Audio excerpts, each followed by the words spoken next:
N. Grup N ada Kak Sofi, Kak Raras, Kak Diandra. Silahkan. Cek, suaranya udah masuk belum? Sudah, Kak. Oke.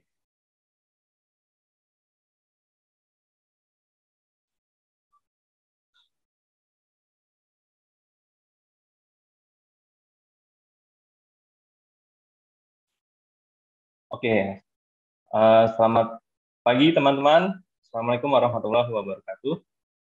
Perkenalkan, kami dari grup N. Kami mengangkat tema Baraya, Bayi Juara Wargi Sadaya. Ya, silakan di next, Mbak Sofi. Ya, kami sendiri terdiri dari 3 orang, yaitu saya sendiri, Diandra Budi, lalu ada Mbak Raras Ayus Salita, kemudian ada Mbak Sofi Fajriah Ilmi. Ya, silakan di next.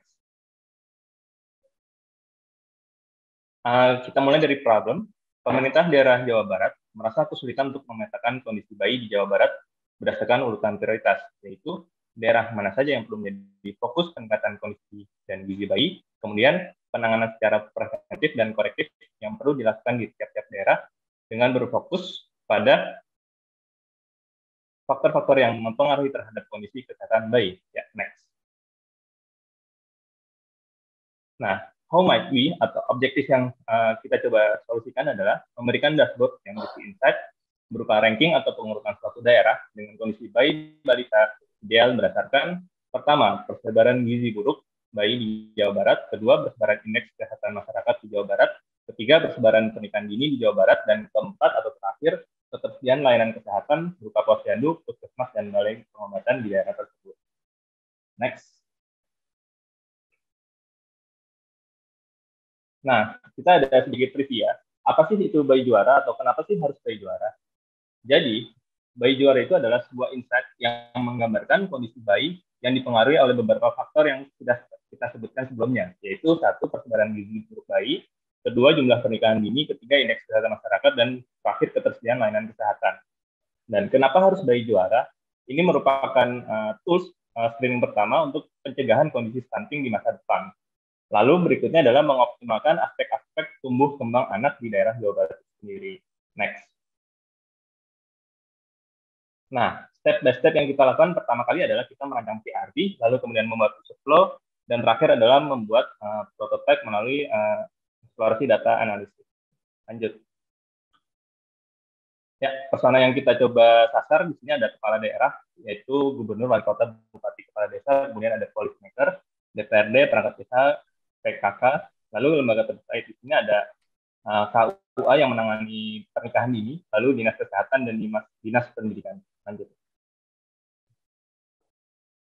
Ya, user flow ini kita bagi jadi 2 besaran atau bagian. Yang pertama simple proses, yang mana di sini kepala daerah bisa melihat overview secara langsung. Jadi tidak perlu mengulik-ulik, tidak perlu masuk terlalu detail. Kemudian apabila dari dinas terkait atau dari policy maker ingin melihat secara detail, maka dia bisa menentukan indikator mana saja yang mereka butuhkan. Kita memiliki 4 indikator yang akan kita lihat nanti di dashboard.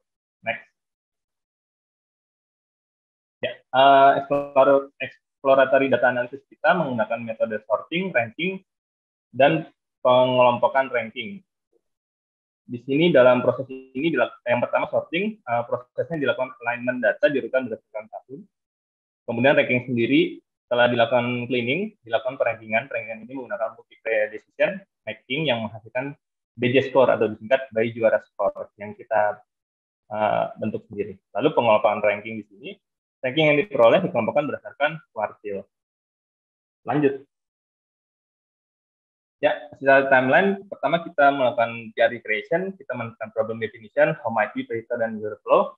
Kemudian di prototype, kita menggunakan Figma. Lalu data wrangling, kita menggunakan Google Collaboration. Lalu building dashboard, kita menggunakan Tableau. Dan final review adalah hari ini, pada saat demo day. Lanjut. Ya, untuk demo day, saya serahkan ke Mbak Sufi untuk waktu dipersilakan. Oke, makasih. Kedengaran kan ya suaranya? Oke.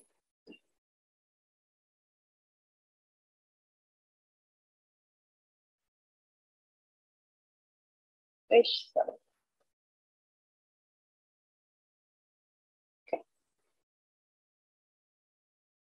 Udah loading. Oke. Ini ngilanginnya gimana ya? Kita taruh ke bawah. Oke, di sini kita bikin dashboardnya Bayi Juara Wargi Sadaya. Di sini tadi kan dibilang bahwa kita mau melakukan perankingan ya. Jadi pertama kita buat kasih simple overview untuk user karena mereka kan high mobility ya. Jadi dia harus cepat lihat datanya mana sih yang ranking satunya, mana yang sedangnya dan rendahnya. Nah, di sini kita bisa lihat nih, ada tooltipnya, ini Kota Banjar nih, BJ skornya segini, oke, pertahankan ya, jadi kayak gitu. Di sini juga kita bisa lihat berapa sih jumlah kabupaten atau kota yang termasuk peringkat tinggi. Jadi kan kita tadi melakukan rankingan ya, ada tinggi, ada sedang, ada rendah. Nah, itu bisa kita lihat mana yang termasuk kategori daerah yang levelnya ada di tinggi nih, mana berapa jumlah kabupaten kota yang ada levelnya di sedang dan ada yang di rendah, seperti itu. Lalu next, misalnya user pengen lihat nih, saya nggak mau satu aja nih datanya, top itunya pengen 5 nih misalnya, data teratasnya. Kita juga bisa lihat ke sini, top teratas ya, top 5 teratas di Baraya, ini daerah-daerah yang menurut hasil kita tuh bayinya juara gitu, daerah Kota Banjar, Pangandaran, dan ini ada 5 daerah yang daerahnya terendah untuk kategori perankingan bayi juara ini. Setelah itu kita lihat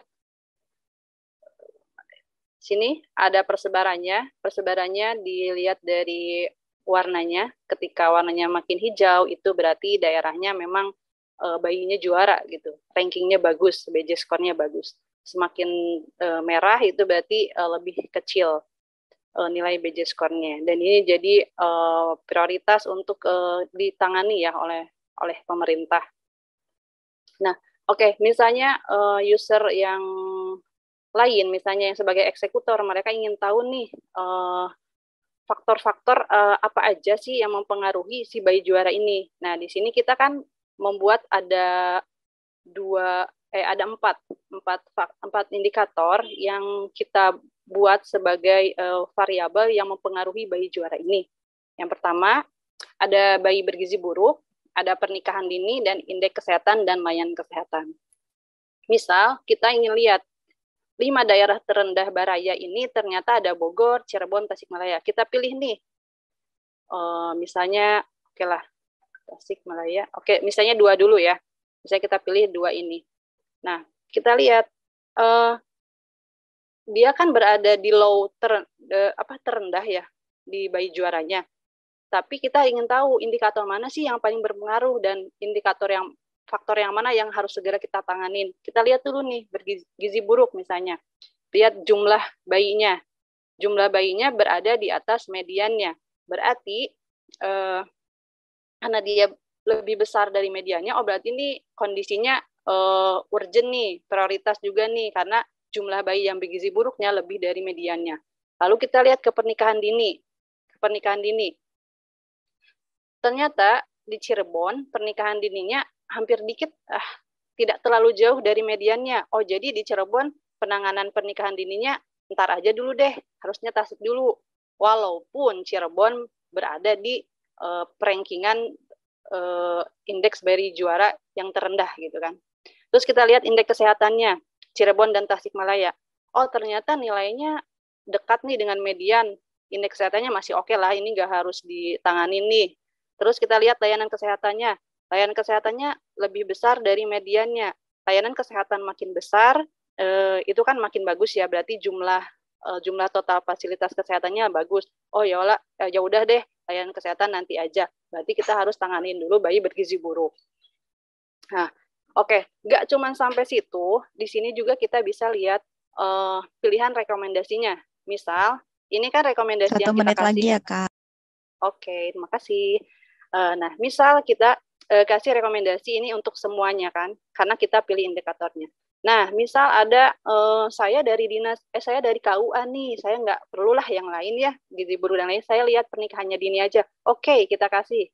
Nah, misalnya kita klik pernikahan dini, nanti akan muncul pernikahan dini saja, mereka fokus ke sini, dan rekomendasinya pula hanya untuk pernikahan dini, misalnya kayak gitu. Ini next-nya bisa di-improve ya, ini baru MPV aja gitu. Nah, misalnya kita juga dari Dinas Kesehatan, fokusnya di Dinas Kesehatannya, misalnya untuk Cirebon, ini kita bisa lihat, terus ini rekomendasinya juga berubah, hanya untuk indeks kesehatannya aja, seperti itu. Mungkin ada tambahan dari Mas Diandra sama Raras? Dari saya cukup, Mbak Raras mungkin. Dari aku juga cukup. Oke, mungkin Mbak Ulfa udah beres. Ya, terima kasih. Ya, mungkin dari kakak ada yang mau ditanyakan atau didiskusikan atau ada saran? Atau gimana? Oh, mungkin tambahan kali ya, Mbak. Boleh? Oh ya, silakan. Mungkin takutnya tadi karena waktunya sangat mepet.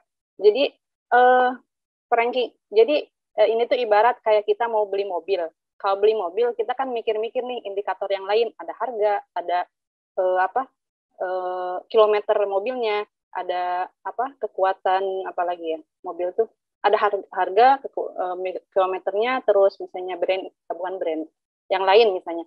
Nah, kita kan nggak mungkin nentuin, nih beli mobil, yang ini aja paling bagus. Nah, kayak gitu. Jadi kita pilih yang bagus itu yang berdasarkan faktor-faktor yang lain. Ini juga sama. Kayak kondisi bayi yang bagus itu kita kaitin dengan faktor-faktor yang kita pilih dulu nih, yang berdekatan lah dengan itu. Nah, ternyata setelah kita bikin multi criteria decision making, kita pakai metode itu, diperolehlah ini daerah-daerah yang kira-kira bayinya tuh kondisinya baik, dilihat dari faktor-faktor yang lain gitu, kriteria lain gitu sih teman-teman mungkin. Oke. Itu gitu tambahan dari grup N. Ada yang mau ditanyakan? 3, 2, 1. Oke, baik. Jika tidak ada yang ditanyakan, oh iya. Ya, terima kasih untuk grup N. Wah, kita aplaus dulu untuk grup N.